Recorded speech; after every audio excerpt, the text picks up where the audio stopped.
Hello. I'm presenting my section, which is 6.5.11 to 6.6.4. Moving on. So the future of TCP. Um, in order to improve TCP for the future, there's some issues with TCP that need to be fixed before we can progress, or in order to progress TCP. So there's two main issues. There's TCP not providing transport schematics and improve congestion control. So with transport schematics, a lot of applications are going to need them to send messages or records. So because they need to have the boundaries preserved in order to understand how big the message is and in order to send it in a coherent fashion.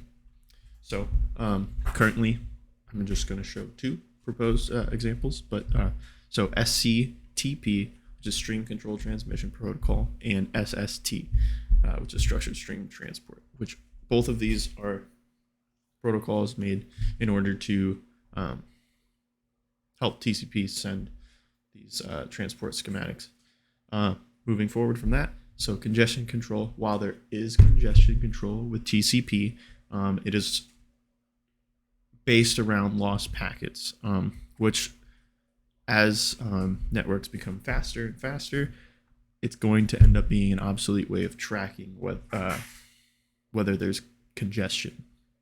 So a lot of the proposed plans are to essentially replace that with timing.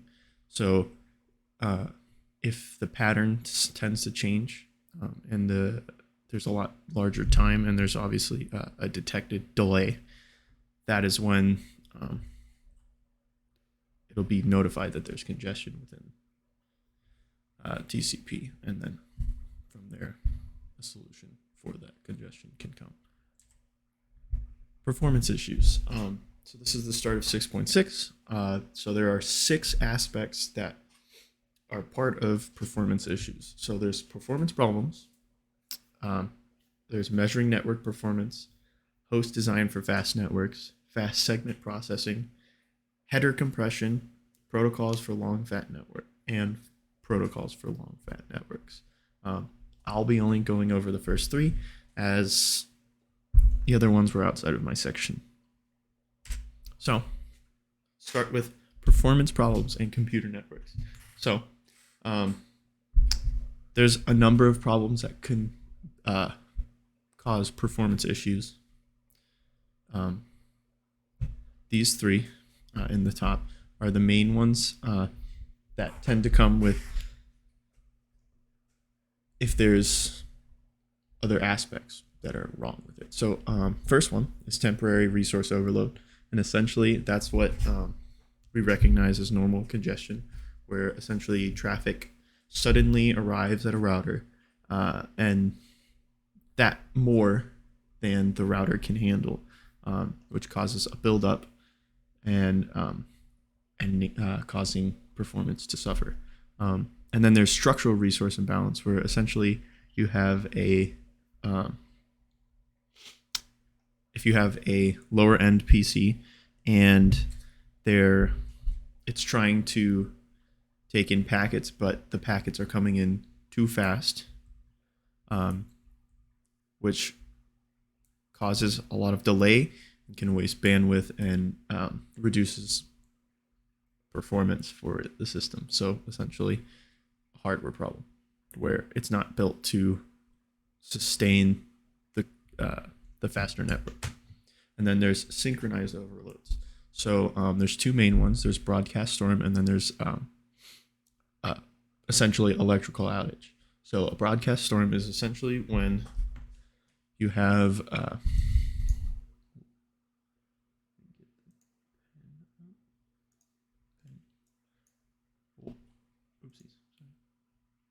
So you have the pen. All right. So broadcast storm is when every machine in a network sends an error message back all at once. each of these are computers on the network. So essentially, say a bad packet goes out, and all of these get them, and they all try to send back an error message all at once. So what happens is it causes an overload in the system, in the fact that everything is trying to get that packet retransmitted because, hey, there's a problem. And since they're all trying to do it at once, instead of there being a timing between them,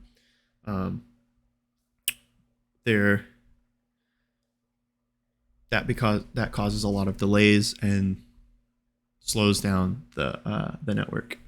And then so an electrical outage. So essentially, say there's a storm or the power just goes out, something happens with the electrical grid, and all the systems or all the computers on the network go out. Then they all simultaneously are rebooting and end up overwhelming the DHCP and file servers as they're trying to log back on to essentially get back onto the network and be re-recognized by the system. So besides those first ones, there's system tuning, which is essentially everything else is fine, except the system itself hasn't been properly set up. So essentially, for this specifically, there's an improper allocation of buffer space, which causes it to essentially not understand that there's more to work with. So that causes performance to go down, not necessarily because of like within structural resource imbalance, where it's due to the hardware and not being able to keep up with it. The system is actually able to keep up with it, but because it's not set up properly, it can't run at full speed and get max performance out of that. Timeouts are essentially, if they're too short, there's unnecessary transmission, and that causes clogging in the wires. And then if it's too long, there's too big of a delay between each segment, which can cause problems on which can cause segments to become lost. So with network performance measurement. So these are some general rules you want to stick to in order to get good measurements. Always go for larger samples, as you can get a better accuracy and get more data, therefore making a more informed choice. You want to ensure that when you're gathering measurements, you're not interrupted. So essentially, do it outside of working hours, because anything unexpected that you didn't count for can cause strange readings. Therefore, you're not getting proper collection. And then when you collect samples, you want to make sure that you get them from different locations and at different times to display the network quality. Because say you're at a company and they're on a lunch break, and then you test during that time, obviously it's not going to be as much stress on it. But you also want to make sure, same thing with this one. You want to make sure that there is essentially no unexpected, so like a major download or something like that. Caches can cause data to be very inaccurate, and you want to essentially try to avoid anything that ends up using that, unless you're trying to see how the cache is working.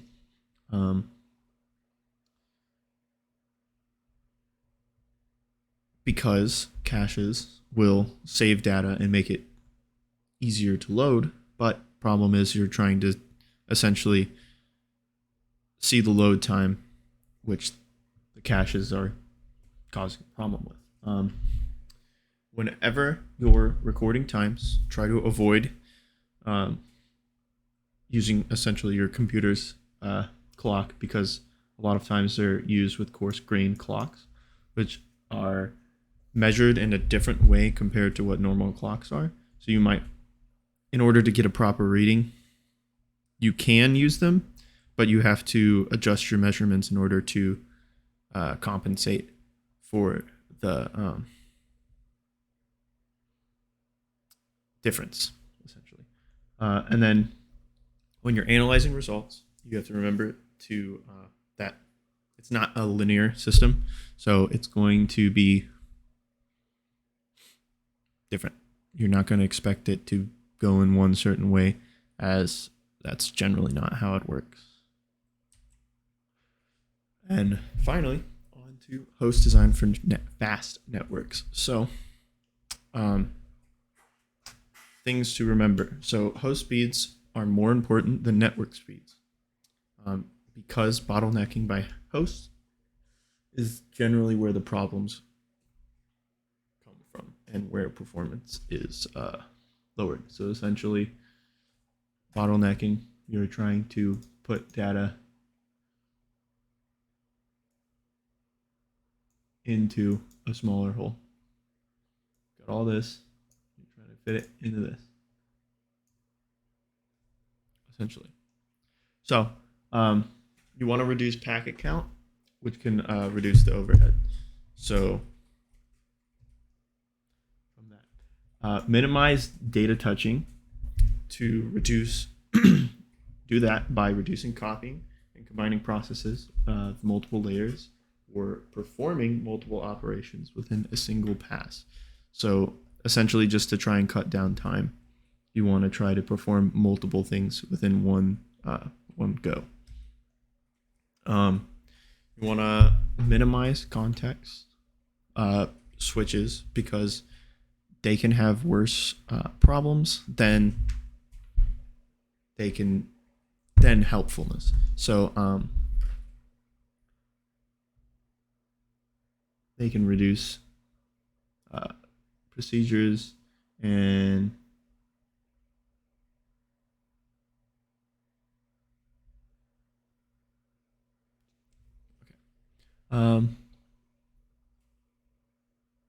as you can see here, this uses 4 different context switches, just to handle a single packet, which is inefficient and causes a lower performance from it. So, and then moving from that, you want to avoid congestion rather than try to recover from it, because preventative action is always better than damage control. That's usually how it goes. And then try to avoid timeouts, as they can be more of a waste than a help, as it doesn't truly fit in with what you're trying to do. Thank you.